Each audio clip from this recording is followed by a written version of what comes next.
Well, somebody will call the Office of Paranormal Investigation and set up some kind of an interview.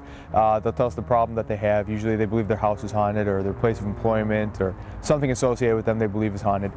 They'll call us, we'll set up an initial interview where we'll go in, we'll meet with everybody that's involved. From that point, we'll set up separate interviews. We'll meet with like the mother, then the father, and whoever else is associated with it on separate bases to get the stories individually. From that point, we'll do any kind of research we have to into the history of the building.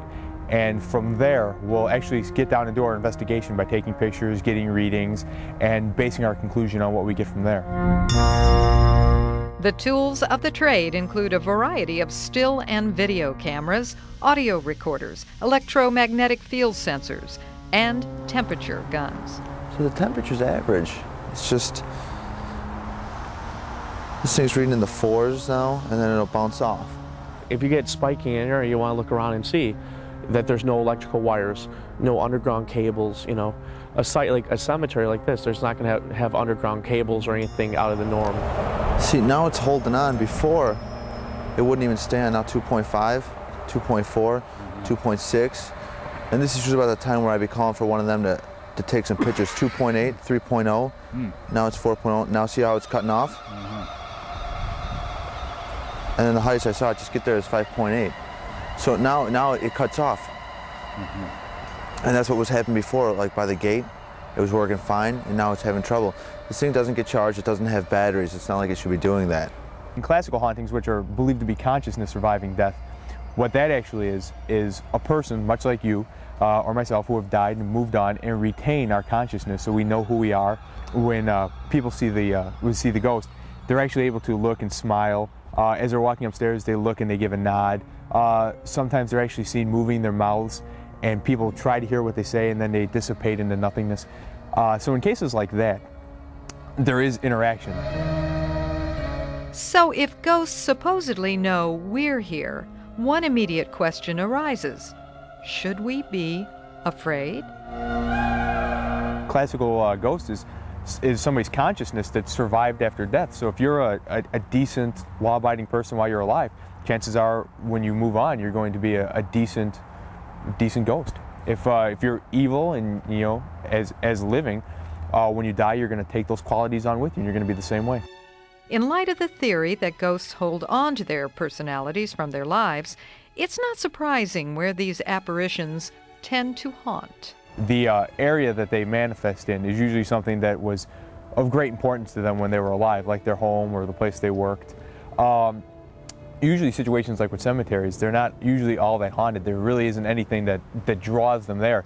In a case like Bachelor's Grove, however, there's a lot of disturbance. Now there's so many different ghost stories over here. I mean, as far as infant daughter and moss, moving of tombstones, the little moat back here used to be a dumping ground for the mob. People come here, they drink, they break bottles, a lot of noise, a lot of parties. With things like Bachelor's Grove, it usually tends to have a lot of negative energy, therefore it usually manifests a lot of paranormal activity. And for a team tracking down paranormal activity, several Chicago area places provide prime hunting for haunting. Obviously Bachelor's Grove is. Robinson Woods Indian Burial Ground, which is haunted by Chief Chi-Chi Pinquay, which is also believed to be very haunted. The scene of the St. Valentine's Day Massacre is also believed to be haunted. The St. Valentine's Day Massacre site, in particular, offers an intriguing twist. The actual building where the notorious event occurred has been torn down and replaced by a parking lot.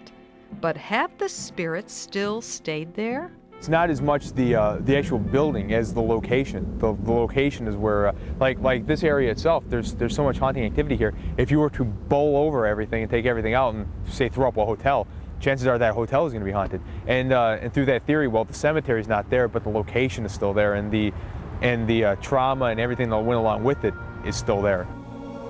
For Tom, who works as a police officer, and his fellow ghost hunters, all the evidence adds up to a strong conviction that, yes, ghosts do exist.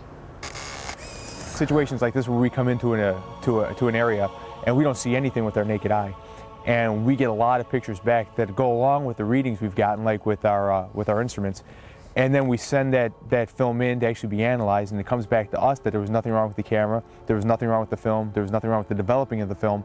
That leads me to believe that we actually had something there, and it can't be explained. The biggest shocker is when you do go out and you do sit in a place all night long and you know it's haunted and everyone, you know, swears up and down that it's haunted. You take all these pictures and you know, because you've been there the whole night long, nothing was in front of your face, and you get those pictures back and there's something is like 2 inches from you and you know you've done nothing to manipulate that test whatsoever.